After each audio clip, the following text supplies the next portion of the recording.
Now Joseph had been brought down to Egypt, and Potiphar, the officer of Pharaoh, the captain of the guard, an Egyptian, had bought him from the Ishmaelites who had brought him down there. The Lord was with Joseph, and he became successful, and he was in the house of his Egyptian master. His master saw that the Lord was with him, and that the Lord caused all he did to succeed in his hands. So Joseph found favor in his sight and attended him, and he made him overseer of his house, and put him in charge of all that he had. From the time that he made him overseer in his house, and over all that he had, the Lord blessed the Egyptian's house for Joseph's sake.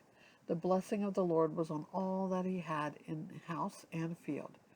So he left all that he had in Joseph's charge, and because of him he had no concern about anything but the food he ate. Now Joseph was handsome in form and appearance. And after a time his master's wife cast her eyes on Joseph and said, "Lie with me." But he refused and said to his master's wife, "Behold, because of me my master has no concern about anything in the house, and he has put everything that he has in my charge. He is not greater in this house than I am, nor has he kept back anything from me except you, because you are his wife. How then can I do this great wickedness and sin against God?" And as she spoke to Joseph day after day, he would not listen to her, to lie beside her or be with her. But one day, when he went into the house to do his work, and none of the men of the house was there in the house, she caught him by his garment, saying, "Lie with me."